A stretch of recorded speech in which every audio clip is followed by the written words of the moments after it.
E o objetivo é familiarizar as pessoas que não são especialistas em eletroencefalografia com a linguagem do eletroencefalograma, com os principais achados normais e patológicos. E, ao se deparar com o eletroencefalograma, ter uma condição de uma interpretação crítica desse resultado. Nós vamos, então, agora iniciar.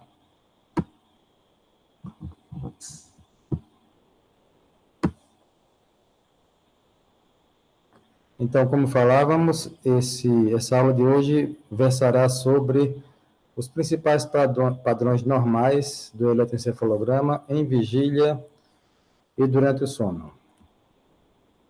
A atividade elétrica cerebral, diferentemente de outros exames gráficos, ele depende fundamentalmente do nível de vigília ou sono e da idade do paciente. Por exemplo, nos recém-nascidos, o eletro deve ser interpretado no contexto da poligrafia, quer dizer, o eletro neonatal é a poligrafia neonatal com registro concomitante da respiração nasal, bucal e tóraco-abdominal, da saturação arterial do oxigênio, do eletrocardiograma, do sensor de movimentos oculares e do eletromiograma submentoniano. Existem os padrões normais e as variantes do normal, que não são patológicas.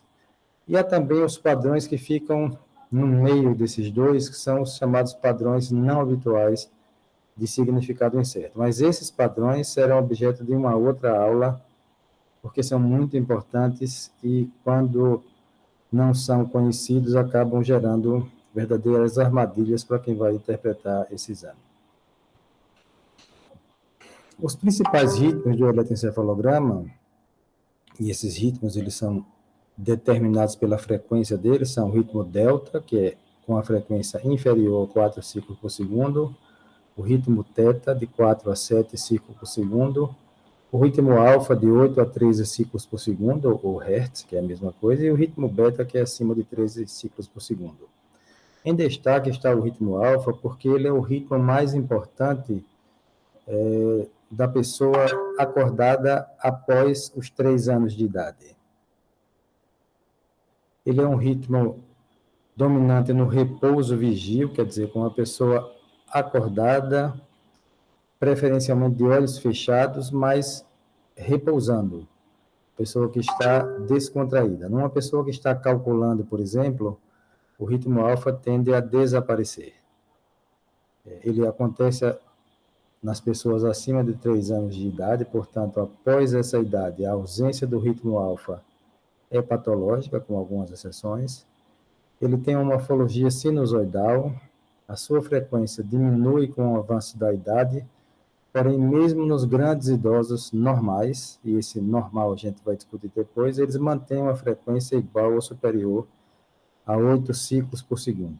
A topografia é sempre nas regiões posteriores.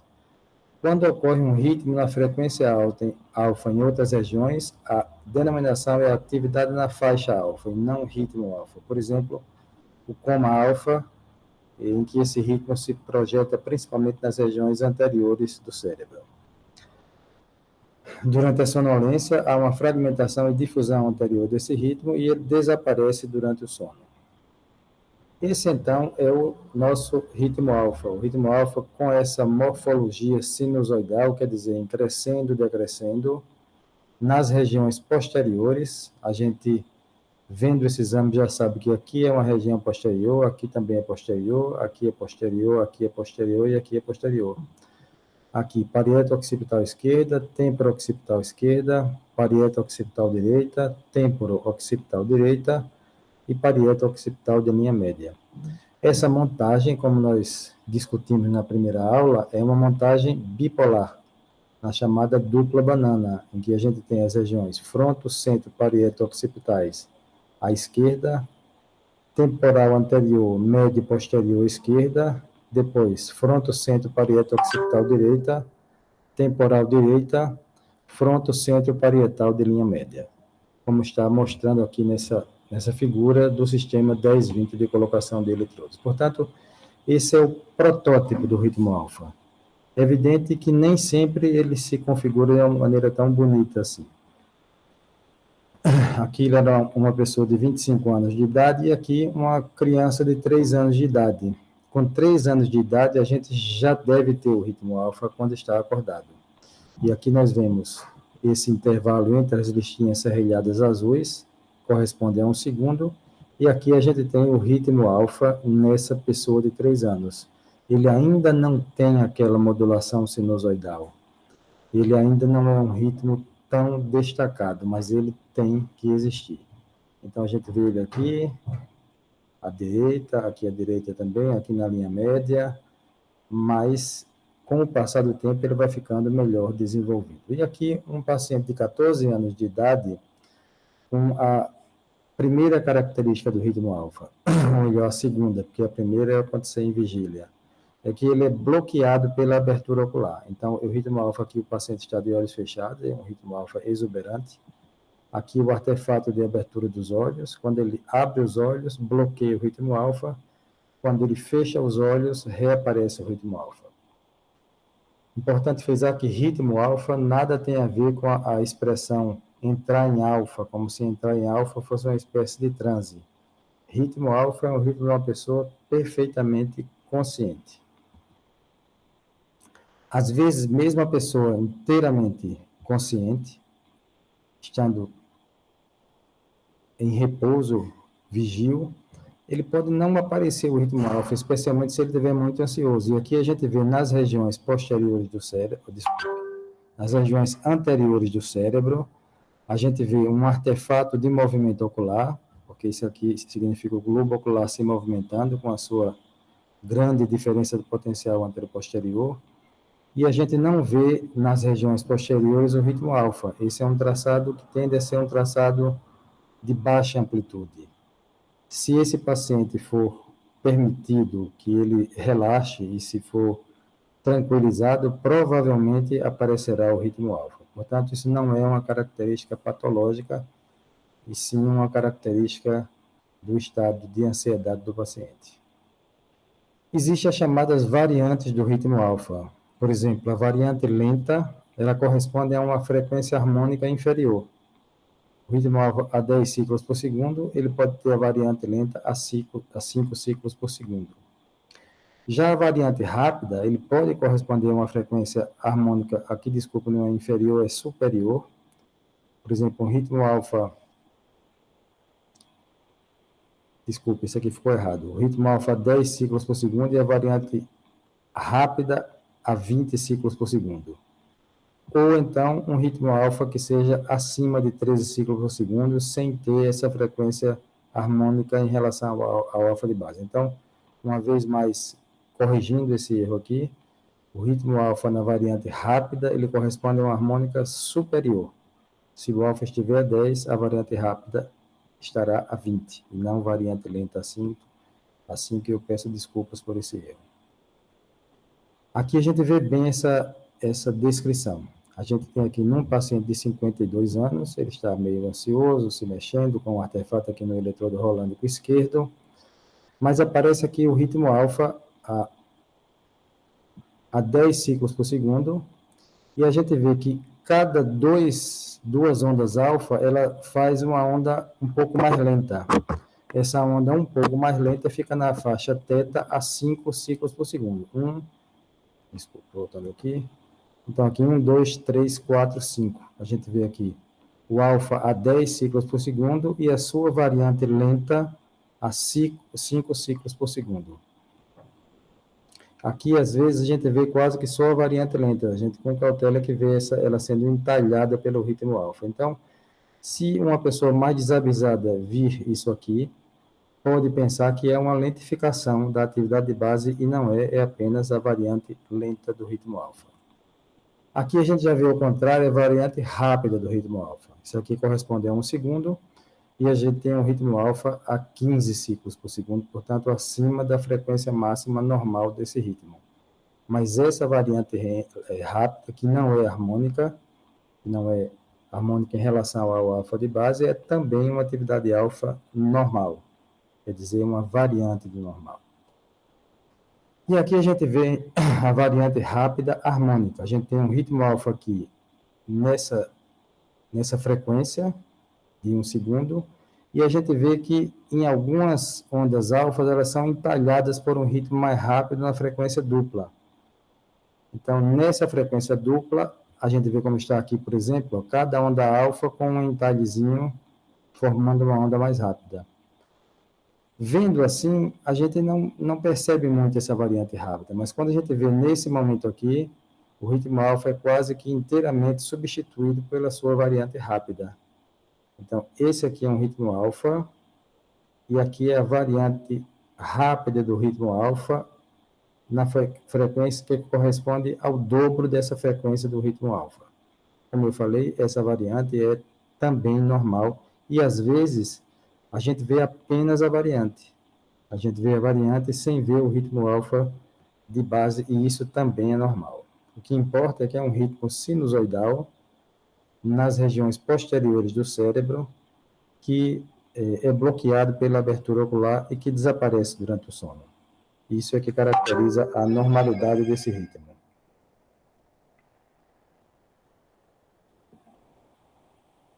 Aqui a gente já vê uma situação, embora essa aula seja de ritmos de atividade normal, mas a gente vê aqui uma anormalidade do ritmo alfa. A gente vê aqui as regiões posteriores à esquerda, aqui parieto occipital esquerda e aqui temporo-occipital esquerda, e a gente não vê ritmo alfa. A gente vê um esboço aqui. Nas áreas homólogas do hemisfério cerebral direito, a gente vê na região parieto-occipital direita um ritmo alfa bem desenvolvido, e na região temporo-occipital direita um ritmo alfa bem desenvolvido. Portanto, a gente pode afirmar que há alguma anormalidade no hemisfério cerebral esquerdo. E, além de não ter o ritmo alfa nessa região, ele tem uma abundância de atividade teta nas outras áreas. Então, a gente pode dizer que tem uma lentificação da atividade elétrica cerebral de base no hemisfério cerebral esquerdo e um desaparecimento do ritmo alfa nesse mesmo hemisfério, configurando uma clara assimetria que de forma alguma é normal. Aqui a gente vê uma outra variante que não é do ritmo alfa, mas é o chamado ritmo desincronizado. Desincronizado quer dizer com tendência a não haver diferença de potencial entre os eletrodos ou haver uma diferença muito pequena. E essa diferença de potencial elétrico muito pequena, ela se traduz numa tendência a um traçado reto, a um traçado plano. Esse tipo de traçado, ele pode acontecer em pessoas normais, ele aqui está de olhos abertos, mas mesmo de olhos fechados em pessoas normais. Isso é uma fração da população extremamente pequena, que é a população que não tem ritmo alfa, mesmo com o paciente acordado, mas isso não é patológico. Aqui a gente já vê uma outra característica do ritmo, da atividade básica eletroencefalográfica nas pessoas normais, que é durante a hiperventilação, em que se provoca uma alcalose respiratória, a gente tem um alentecimento difuso do traçado elétrico cerebral. Esse alentecimento é normal em qualquer idade, mas ele é muito mais exuberante nas crianças e nos adultos jovens, embora possa, como eu falei, acontecer em qualquer idade. Portanto, a lentificação, o alentecimento difuso da atividade elétrica cerebral durante a hiperventilação é um padrão normal. Se não houver isso, ou o paciente não está colaborando na hiperventilação, ou ele pode ter algum tipo de disfunção elétrica cerebral. Portanto, o normal na hiperventilação é ocorrer esse alentecimento. Esse é o segundo método de ativação, porque o primeiro método de ativação do eletroencefalograma é abrir e fechar os olhos. O segundo é fazer a hiperventilação, que deve ser feita em todos os exames. E o terceiro método de ativação é a fotoestimulação intermitente. Pessoal, o microfone do Dr. Fernando está desligado para mim. Vocês estão ouvindo as outras pessoas? Tá ouvindo aí, Mariana? Eu estou ouvindo aqui. Talvez seja melhor você checar o seu microfone, mas eu também acho que estão todos ouvindo. Alto-falante, às vezes está baixo. Pode ser isso. Está conseguindo ouvir agora? Se não funcionar, sai e entra novamente na sala, que às vezes funciona. Bom, então, o terceiro método de ativação do eletroencefalograma é a fotoestimulação intermitente. É uma fotoestimulação em frequências pré-definidas. Consegui Conseguiu agora? muito, muito baixo. Eu tenho a impressão que é alguma coisa com o seu microfone aí, porque as outras pessoas estão ouvindo. Mas eu vou procurar falar mais alto para ficar melhor.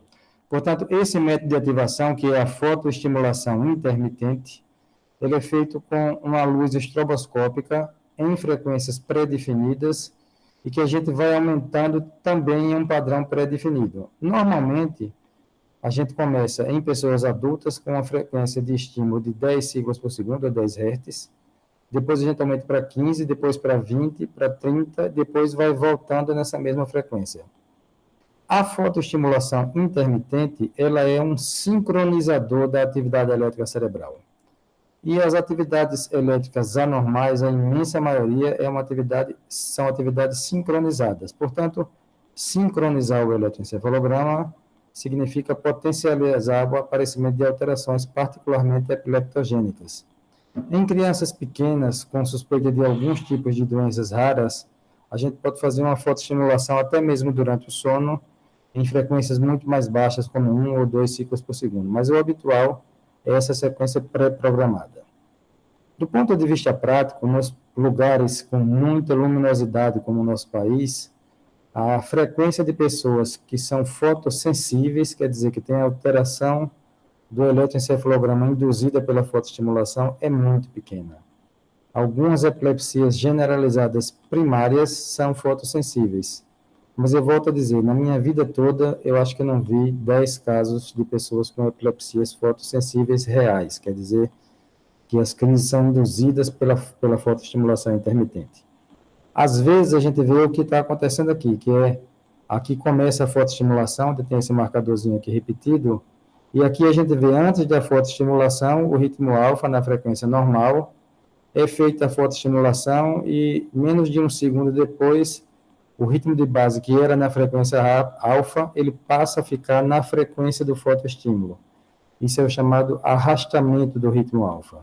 É um fenômeno que não tem nenhum tipo de significado patológico e nem é comum, porque a maioria dos pacientes não tem nenhum tipo de resposta à fotoestimulação intermitente. Mas nos países de clima temperado, como no Japão, é muito mais comum as epilepsias fotossensíveis. E houve até um desenho animado que foi proibido no Japão, porque durante esse desenho havia uma luz intermitente que produziu crises epilépticas em uma parcela grande da população. Vou agora traçar um parêntese para o eletroencefalograma nas pessoas idosas. O conceito de normalidade como ausência de doença é diferente do conceito de normalidade como a média estatística, porque o normal estatisticamente não é o normal fisiologicamente. A normalidade desejável ela é pouco frequente. A maioria das pessoas idosas tem alterações no eletroencefalograma. Portanto, elas têm alterações que são estatisticamente na média normal, mas que fisiologicamente não são. É uma situação parecida com a normalidade dos níveis de glicose, colesterol, triglicerídeos, etc., etc., porque nas pessoas idosas é muito mais comum ter alteração do que ser na faixa fisiologicamente normal. O envelhecimento não é uma inversão dos processos de maturação cerebral da infância. A maturação é um processo fisiológico. Eu botei habitualmente livre de doença, mas não é habitualmente, é desejavelmente livre de doenças.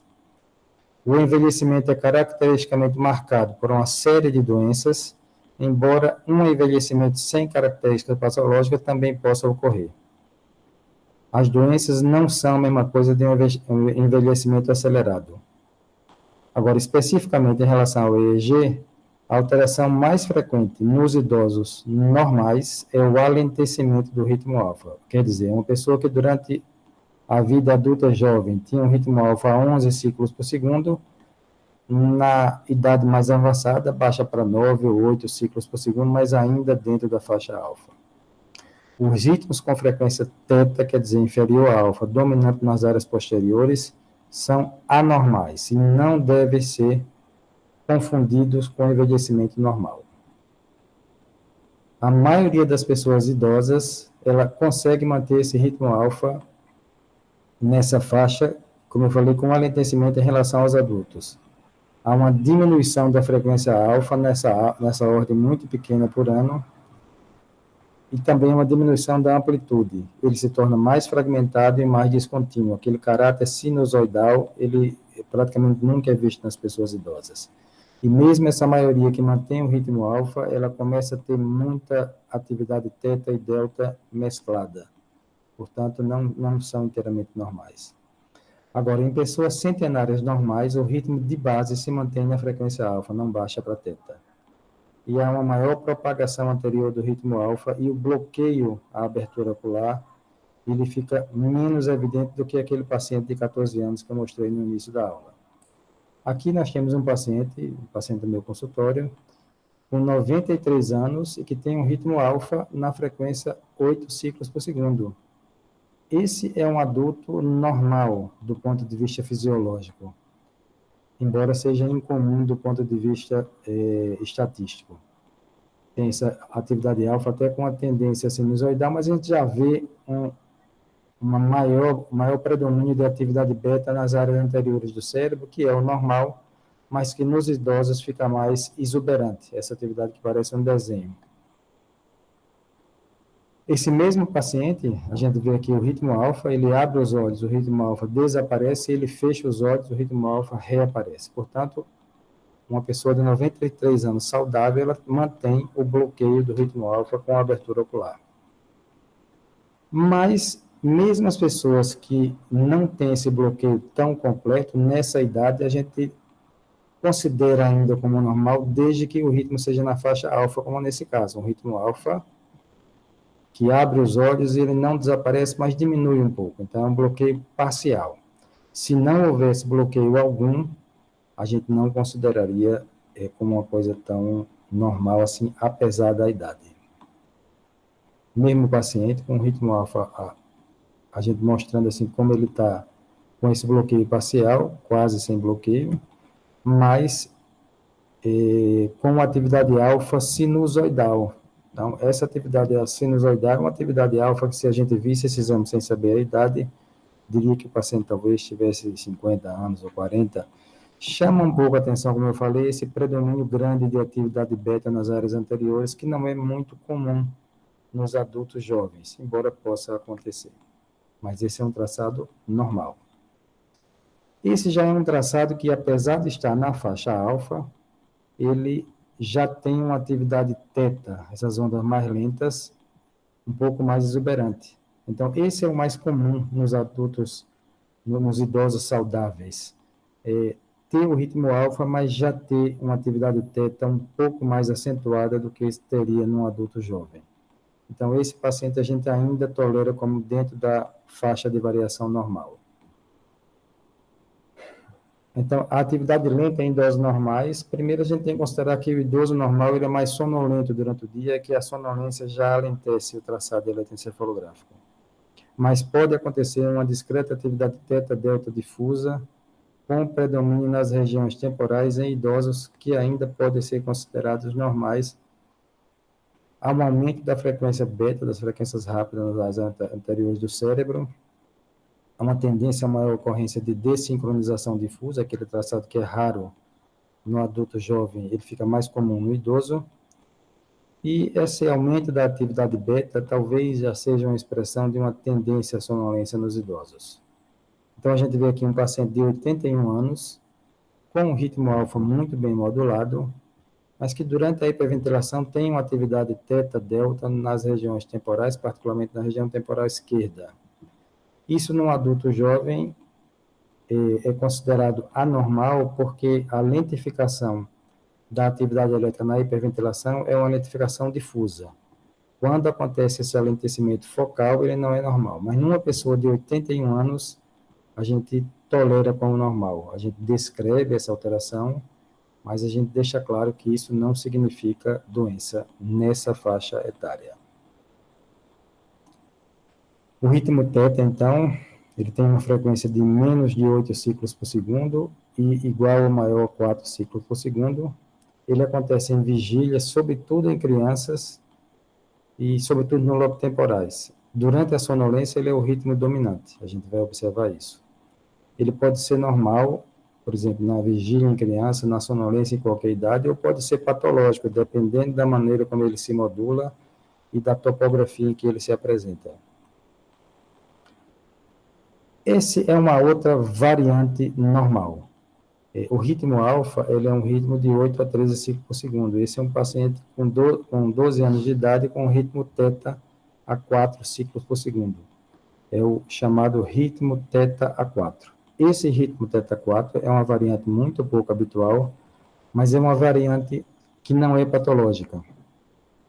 E ela também é bem modulada pela abertura ocular. A gente vê aqui que o paciente abre os olhos e desaparece essa atividade teta 4 posterior. Portanto, é uma atividade lenta como variante normal de um adolescente. Aqui a gente vê também uma criança de 9 anos com um ritmo alfa posterior bem definido. A gente vê aqui o ritmo alfa, a região parieto-occipital direita, parieto-occipital esquerda, e a gente vê uma atividade beta, essa atividade bem mais rápida, que parece um riscãozinho, nas regiões anteriores do cérebro. Isso é normal em qualquer idade, mas é muito mais comum nas pessoas idosas e, eventualmente, nas crianças, como é esse caso. Essa atividade beta só é considerada anormal se for assimétrica. E a assimetria que interessa não é nem a assimetria de amplitude, mas sim a assimetria de frequência.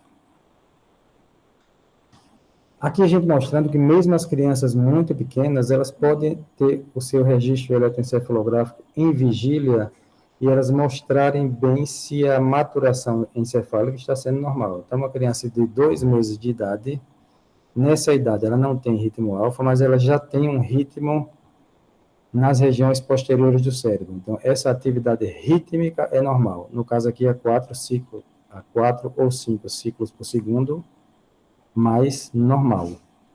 E veja que é uma criança de 2 meses de idade. Como é que a gente registra isso? Com paciência. Você coloca os eletrodos e fica aguardando. Uma hora a criança vai parar de se mexer e o eletro vai ficar bom. Paciência e tempo de duração do exame. E aqui já voltando a um conceito, um bom eletroencefalograma não dura menos de 1 hora de registro. Aqui era um paciente de 2 meses de idade, desculpe, e aqui é um paciente de 4 meses de idade. Você vê que essa atividade, que com 2 meses de idade a gente tem dificuldade de notar que é uma atividade rítmica posterior, ele um pouquinho mais maduro, com 4 meses, essa atividade teta, embora na mesma frequência, já é um pouco mais fácil de ver. Então, ele vai ficando com uma modulação melhor com o passar do tempo. Aqui, com 6 meses de idade, a gente já vê uma atividade rítmica que é muito parecida em termos de modulação com a atividade alfa, mas ainda numa faixa inferior a 6,5 ciclos por segundo. Com 7 meses, a gente já vê um outro paciente com uma atividade bem mais evidente nas regiões posteriores, mas ainda na faixa teta. Com 8 meses, também um pouco mais bem definida, mas também na faixa teta, mas já numa faixa teta mais rápida. Ali era 4 ou 5 ciclos por segundo, aqui já está 6 ou 7. É só a gente pegar esse intervalo entre uma linha serrilhada e outra e contar a frequência que a gente vai chegar visualmente a essa frequência 6, 7 ciclos por segundo, com 8 meses de idade. O ritmo delta, ele é um ritmo cuja frequência é inferior a 4 ciclos por segundo. Ele pode acontecer em crianças normais, mesmo adultos jovens normais podem ter essa atividade, e pode também ser anormal, dependendo da topografia. Então, a gente vai observar aqui uma atividade alfa nas regiões posteriores do cérebro de uma criança de 10 anos, e que, em alguns momentos, essa atividade alfa ela é dividida em grandes ondas delta. Então, aqui é 1 segundo, a gente tem uma atividade alfa mais rápida, e a gente tem uma atividade delta a 2 ciclos por segundo, cavalgada por essa atividade alfa. Essa atividade delta cavalgada pela atividade alfa nas regiões posteriores do cérebro é chamado de onda lenta posterior ou onda pi. essas ondas lentas posteriores são perfeitamente normais, apesar do nome onda lenta. Então, é importante ter essa noção, porque aqui a gente está observando a topografia dela, que é nas regiões posteriores. Se essa mesma atividade fosse focal, por exemplo, na região frontal esquerda, na região temporal direita, isso seria evidentemente patológico. Mas aqui a gente vê o conceito de topografia como determinante da normalidade ou não da atividade elétrica cerebral. O ritmo beta, ele é caracteristicamente acima de 13 ciclos por segundo, portanto, acima da faixa alfa. Ele ocorre predominantemente em vigília, geralmente nas áreas anteriores, e ele aumenta com a idade, ou seja, os idosos têm mais ritmo beta. Mas ele pode também sinalizar o uso de medicamentos psicoativos ou anticonvulsivantes. O professor Gastor... Consegui, ótimo, consegui agora. Ah, que bom. O professor Gastor, que era os ícones da eletroencefalografia, ele dizia, e eu sei disso porque eu aprendi com uma pessoa que foi discípulo dele, ele dizia que os medicamentos borravam o eletroencefalograma, porque parece que ele está riscadinho. E a gente vê então aqui, mais uma vez, numa pessoa de 13 anos, essa atividade beta, daqui para cá é 1 segundo, a gente tornou o traçado um pouco mais amplo, e se a gente contar essa frequência aqui, a gente vai ver que ela está bem acima da frequência alfa. Mas o que importa, apesar dela aqui no hemisfério direito ser mais desenvolvida do que no esquerdo, o que importa é que a frequência é a mesma frequência. Se fosse uma frequência diferente, o que tivesse na frequência mais lenta provavelmente seria patológico. Aqui a gente já vai começando a ver como o traçado muda quando o paciente vai ficando sonolento. Aqui é um eletroencefalograma com uma montagem referencial ao vértex, quer dizer, todos esses eletrodos estão fazendo um canal em relação ao eletrodo CZ, ao vértex, e a gente vê aqui na região posterior esquerda o ritmo alfa, na região temporo-occipital esquerda, occipital direita, temporo-occipital direita e na linha média. E o que é que a gente vê? Esse ritmo alfa sinusoidal, de repente ele desaparece e dá lugar a uma atividade teta. Então, essa fragmentação do ritmo alfa com o aparecimento da atividade teta ou com a exacerbação da atividade teta. E também com a difusão anterior do ritmo alfa, quer dizer, o ritmo alfa aqui é posterior. Ele começa já a aparecer, embora com menor amplitude nas regiões anteriores. Isso é um marcador principal do que o paciente está adormecendo. Então, fragmentação e difusão anterior do ritmo alfa e uma atividade teta difusa. É importante a gente saber disso, porque se a gente não identificar essa sonolência, a gente pode pensar que o paciente está fazendo uma lentificação intermitente, e isso é um fenômeno completamente normal no estágio da sonolência. Com a sonolência um pouquinho mais exacerbada, a gente já começa a ver que essa fragmentação do ritmo alfa fica muito mais longa, quer dizer, a gente tem um ritmo alfa aqui, ele desaparece, aparece um pouquinho aqui, e depois ele reaparece. Mas quando ele reaparece também com a projeção anterior. Então, aqui é a fragmentação e projeção anterior do ritmo alfa, e propagação anterior do ritmo alfa, como marcador principal da sonolência. Veja que esse é uma pessoa de 64 anos normal. Aqui a gente vê um paciente de 6 anos com o ritmo alfa, com as ondas lentas posteriores, aqui é o ritmo alfa, esse ritmo mais rápido. E aqui, daqui para cá, uma onda lenta. Então, é atividade lenta posterior. Isso aqui é tudo normal de uma pessoa, de uma criança acordada. Só que, de repente, desaparece o ritmo alfa e aparece uma atividade teta difusa. Então, isso marca que o paciente está entrando em sonolência. Com a sonolência um pouquinho mais exacerbada, essa atividade teta, que era uma coisa muito discreta e muito curta, ela começa a ficar sendo a atividade dominante. Então, você tem muita atividade teta, ela é interrompida pouco, muita atividade teta, é interrompida pouco. Esse é o padrão da sonolência que está um pouquinho mais adiantada. É a chamada hipersincronia hipnagógica, que também é um fenômeno normal. Aqui também é a mesma hipersincronia hipnagógica, só que menos duradoura do que nesse outro traçado, mas ambos os traçados são normais. normais na sonolência, como hipersincronia hipnagógica. Aqui a gente vê, às vezes, com a sonolência mais avançada ou às vezes na sonolência mais inicial, a gente vê nas regiões posteriores essas ondas positivas em relação ao occipital, porque do P3 para o O1, o vértice dela aponta para o P3, então ela é positiva em relação ao O1 e é negativa em relação ao P3. Então, são as ondas agudas positivas occipitais. Essas ondas agudas positivas eram também chamadas de ondas agudas positivas occipitais da sonolência, mas isso é um erro, porque isso também acontece no estágio 2 da fase não REM do sono. E a gente vem aqui, então, 3 marcadores da sonolência. Primeiro, a fragmentação do ritmo alfa. O ritmo alfa, ele está aqui e ele, de repente, desaparece, depois reaparece. Segundo, a propagação anterior. Você vê que aqui ele está aparecendo nas regiões anteriores do cérebro.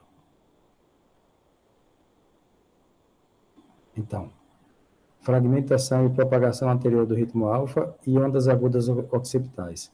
A atividade teta aqui é muito pouco ampla, então não está aparecendo muito. Mas esse é um traçado típico de uma pessoa sonolenta. A sonolência vai avançando um pouco mais e aqui já é um traçado, porque aqui era um traçado bipolar, a dupla banana, a gente vê pela disposição dos eletrodos, e aqui já é um traçado monopolar, todos em relação ao vértex. E a gente já vê as ondas agudas do vértex, ou seja, todos os eletrodos, eles apontam, todos os canais apontam a negatividade em relação ao vértex. Então, isso é típica onda aguda do vértex, uma atividade teta difusa, uma atividade alfa fragmentada com propagação anterior. É uma sonolência que já está praticamente o paciente dormindo. Aliás, você sabe que a diferença de sonolência para sono é a mesma que existe entre torpor e coma, ou seja, torpor é o início do coma e sonolência é o início do sono. Aqui já no estágio 2 da fase não REM do sono, a gente vê esses ritmos, numa montagem monopolar de novo, esses ritmos bem mais rápidos, que são na proximidade do vértex, são chamados fusos do sono. E essas ondas que são polimórficas e que têm um predomínio também no vértex são os chamados complexo K. Então, o marcador principal dessa fase do sono é a onda aguda do vértex, fuso do sono e complexo K. Aqui a gente já não vê mais o ritmo alfa. A diferença para os estágios 3 e 4 da fase não REM do sono é que nesses estágios a gente vai tendo um predomínio de ondas deltas, com menos ondas teta, e a gente vai ter menos esses fusos do sono. Então, ele vai ficando um traçado cada vez mais lento. E quando ele chega na fase REM do sono, é a chamada fase paradoxal, porque o traçado volta a ficar com uma tendência desincronizada, como se o paciente tivesse acordado. Mas isso, para a gente, em epilepsia, não interessa tanto, porque em eletroencefalografia normal, desculpe, porque as atividades mais sincronizadas, que são nos sonos de onda lenta, quer dizer, nos estágios 1, 2, 3 e 4 da fase não REM do sono, elas, essa sincronização exagerada que acontece nesses estágios, ela favorece o aparecimento de as alterações que a gente pesquisa. Aqui uma outra situação interessante. Aqui a gente vê os complexos K nessa montagem monopolar, todos em relação ao vértex. E aqui a gente vê os complexos K, fuso do sono, e complexo K com onda aguda do vértex, na montagem bipolar, ou seja, fronto-centro parieto occipital esquerda, temporal esquerda, fronto-centro parieto occipital direita, temporal direita e linha média. E aqui a gente vê um fenômeno curioso. Apesar dessa aula ser de atividade normal, a gente vê fuso do sono e complexo K no hemisfério cerebral esquerdo, e a gente não vê esses elementos no hemisfério cerebral direito. Ao mesmo tempo que a gente vê essa atividade epiléptica com onda aguda, onda lenta e ponta-onda na mesma topografia. Então, a gente tem aqui um foco epiléptico ao redor do vértex, quer dizer, na região rolândica direita, e nessa região a gente tem a atividade epiléptica e a gente não tem os complexos K e fusos do sono. No hemisfério esquerdo, que é o hemisfério normal, a gente vê fuso do sono, vê onda aguda do vértex e não vê a atividade epileptogênica. O que é que poderia estar aqui? Aqui pode ter um tumor, pode ter um AVC, pode ter uma série de coisas, mas seguramente é um traçado claramente anormal pela assimetria desse grafo-elemento que deveria ser simétrico, mesmo que não houvesse essa atividade epiléptica nessa região. O EEG ele pode ser feito em qualquer idade, até intrauterino. Intrauterino eu nunca fiz, mas no recém-nascido a gente faz.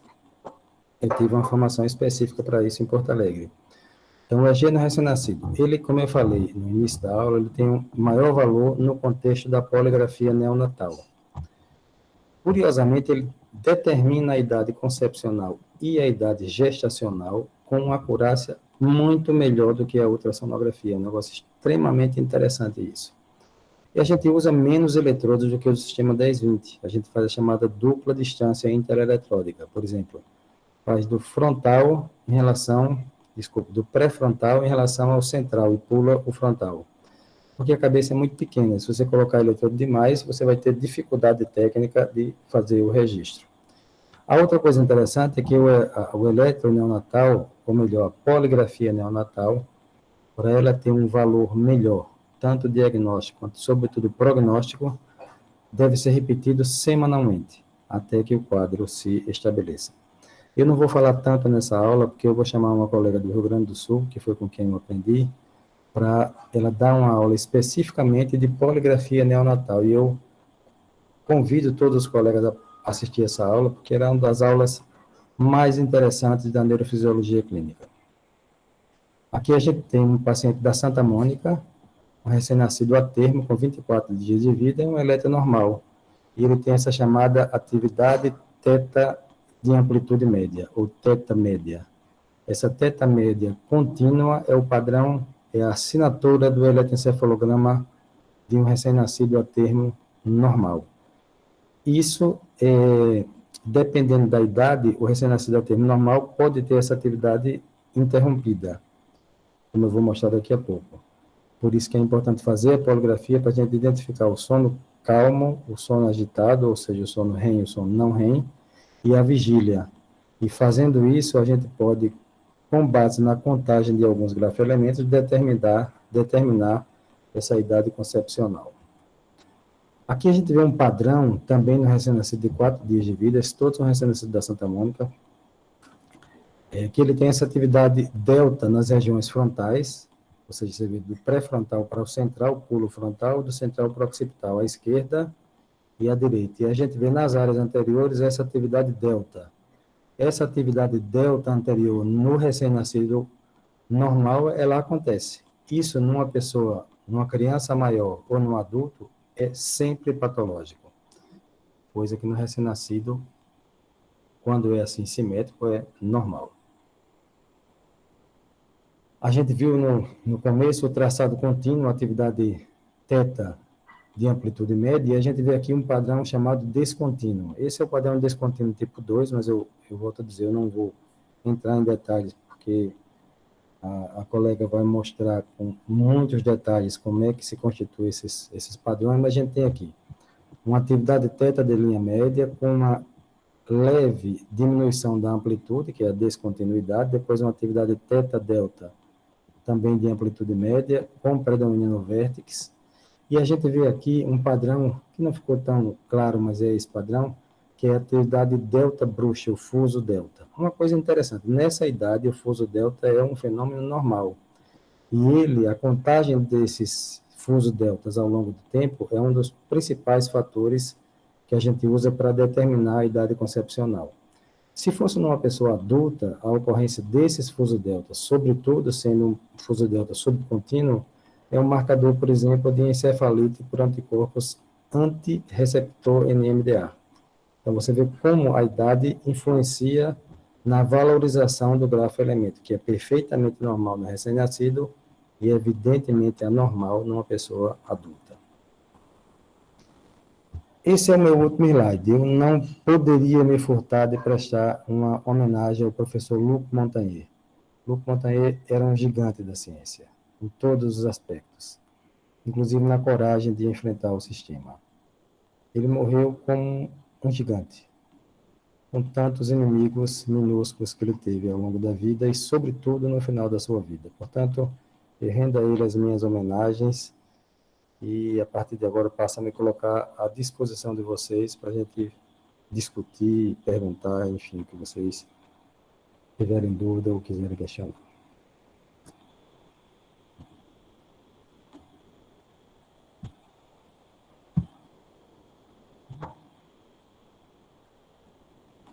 Se alguém quiser fazer qualquer questionamento, fique inteiramente à vontade.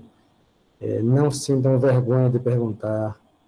Não se sintam constrangidos se tiver que mostrar que eu falei alguma coisa que não tivesse eventualmente correta ou que parecesse contraditória. O que vocês quiserem perguntar, fiquem à vontade.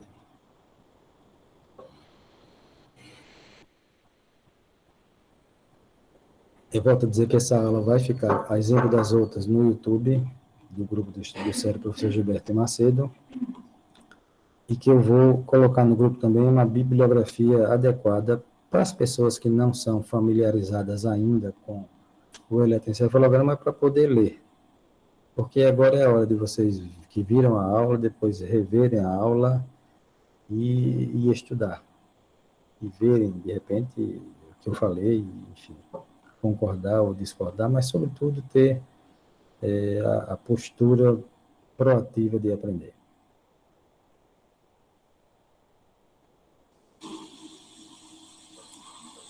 Boa noite, todos estão ouvindo bem? Eu gostaria de tirar uma dúvida com relação aos mecanismos de ativação. Há alguma contraindicação específica para eles? A hiperventilação nas pessoas que têm uma insuficiência vascular cerebral já evidente deve ser evitada, porque ela pode provocar uma vasoconstricção, melhor, ela provoca uma vasoconstricção, e se tiver uma circulação crítica, poderia desencadear um evento vascular agudo, embora eu nunca tenha visto isso acontecer. A gente também evita fazer a hiperventilação nas mulheres gestantes. Fora disso, não há nenhuma contraindicação, não. Nas pessoas que têm reconhecidamente uma epilepsia fotossensível, se a gente abordar, e eu vou mostrar depois o que é a atividade fotoparoxística, que é a indução da atividade elétrica pela fotoestimulação. Se a gente encontrar essa atividade fotoparoxística, a gente deve interromper a fotoestimulação para evitar desencadear uma crise epiléptica. Mas fora disso, nada mais. E o sono, que é o principal, o mais potente método de ativação do eletroencefalograma, ele deve sempre tentar ser obtido. Por isso que o eletro nunca deve ser curto. Acho que foi a Kirsten que perguntou alguma coisa aqui, vou olhar aqui o que ela perguntou. Se para avaliar os ritmos é sempre melhor olhar a região posterior. Kirsten, o ritmo alfa é o ritmo principal do eletroencefalograma a partir dos 3 anos de idade. E nas pessoas acordadas, ele é o ritmo dominante. Então, esse ritmo dominante é nas regiões posteriores, paredes occipitais. Então, sim, a resposta é: para você avaliar a normalidade ou não da atividade elétrica cerebral de base, que a gente aqui não está observando ainda os paroxismos epileptogênicos. Para avaliar a atividade de base, a melhor região é a região posterior de ambos os hemisférios da linha média.